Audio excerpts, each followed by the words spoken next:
ముందుగా మహాపత్రిక వచ్చింది. ఈటలకు మైండ్ దొబ్బింది. అమ్మో భువనగిరి ఎంపీ శ్యామల కిరణ్ బాగానే సరుస్తుండగా. సీఎంను తిడితే పదవి వస్తుందని భ్రమ, ఇష్టం ఉన్నట్టు మాట్లాడితే ఊరుకోం. ఎంపీ ఈటలపై చామల కిరణ్ కుమార్ రెడ్డి మండిపాటు. మరి ఈ కోళ్ళాగా బాగానే గంతులేస్తుంది నిన్నయాల. ఎట్లా ఏంది ఏం కథ అంటే ఇక మరి ఆయన ముఖ్యమంత్రిని రేవంత్ ఆయన పట్టుకొని నా కొడక అన్నట్టుగా ఏదేదో మాట దొర్లిందట, నాలుకే మళ్ళీ వేసిండట ఈటెల. ఇక మరి ఇదంతా ఎందుకు చేస్తుండు ఈటెల?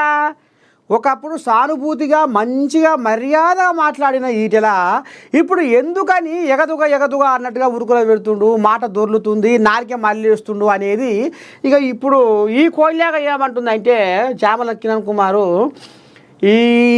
ఎప్పుడైతే ముఖ్యమంత్రిని ఈ రకంగా సరసుడు బేరం పెడితే అటగోలిగా మాటలు కిందికోటి మీదికోటి వంకర టింకర మాట్లాడితే నా పేరు ఢిల్లీ దాకా పోతుంది, ఢిల్లీలో మోదమవుతుంది. అగో అట్లయితేనే నజర్ మొత్తము తెలంగాణలో బీజేపీ లీడర్లల్లా నా మీదనే ఉంటుంది, ఇక అధిష్టానం కన్ను కూడా నా మీదనే ఉంటుంది అని ఇక గిట్ల మాట మళ్ళీ వేసిండు అనేది ఇప్పుడు కాంగ్రెస్ వాళ్ళు ఇటు చామల కిరణ్ కుమారు అటు మధ్య జగ్గారెడ్డి ఇక వాళ్ళొకరు వీళ్ళొకరు శరానికి వచ్చి మొత్తానికి పదవి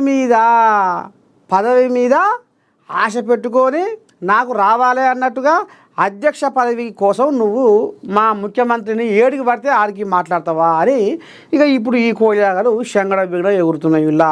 కానీ ఈటరాజే మరి మంచిగానే మాట్లాడేది, కానీ ఇక మరి ఎందుకో ఏం కథో మరి ఈ నడుమ బాగా రెచ్చిపోతుండట. మరి రెచ్చిపోవడానికి కారణం ఏంది, ఏమై ఉంటుంది, ఏంది ఏం కథ అనేది కాంగ్రెస్ వాళ్ళేమో ఏకదమ్గా ఆయనే పకడ్బందీగా ప్లాన్ చేసుకొని ఇయ్యర తిడితేనే రేవంత్ రెడ్డిని ఇయ్యర తిడితేనే నాకు అధ్యక్ష పదవి వస్తట్టుంది. ఇప్పుడు అది 2 ఏళ్ళ సంది నానబెట్టిరు ఆ పదవి. ఎక్కడ వంచలేరు, ఎక్కడ ఇస్తలేరు, ఏం చేస్తలేరు. అందుకనే ఈ పదవి కోసమే ఆయన గిట్ట మాట్లాడుతుండు. ఇక్కడిది ఇటు పోయింది, ఇక్కడిది ఇటు వచ్చింది, అందుకనే కిందికి మీదికి మాట్లాడుతుండని చామల కిరణ్ కుమార్ అంటుండు. ఇక జగ్గారెడ్డి కూడా బాగానే నిన్ను నడి రోడ్డు మీద బట్టలు ఇప్పించి గుంజీలు తీపిస్తా అని జగ్గారెడ్డి మన సినిమా హీరో కాబోతుండగా ఆయనే. ఇక మొత్తానికైతే ఈటలకు ఈ రకంగా వాళ్ళు కౌంటర్ ఇస్తున్నారు. చూడాలి రేపు ఏం జరుగుతుంది, ఏంది ఏం కథ. ఆ యుద్ధం ఆపింది నేనే, భారత్ పాకిస్తాన్కు వార్నింగ్ ఇచ్చా, 2 దేశాలపై ఒత్తిడి తెచ్చా, మరోసారి ట్రంప్ సంచలన ప్రకటన. నిన్ననే చెప్పుకున్నాం, తాడుకు బట్టి లేదు, తగులుకు బట్టి లేదు, గుంజకెందుకమ్మ గుంజులాట. ఇప్పుడు వాళ్ళు మనల్ని ఓడిస్తారా, మనం వాళ్ళని ఓడిస్తామా? వాళ్ళ ఈ ధనాలు బలగాలు ఎక్కువ ఉన్నాయా, మన ఎక్కువ ఉన్నాయా? నీ దమ్మేందో మా దమ్మేందో, నీ సత్తా ఏందో మా సత్తా ఏందో, నీ బలాల ధైర్యం ఏందో మా బలాల ధైర్యం ఏందో చూసుకుందామంటే చూసుకుందాం, చలో అంటే చలో. ఈ రకంగా చిట్కలు వేసుకుంటుర్రు.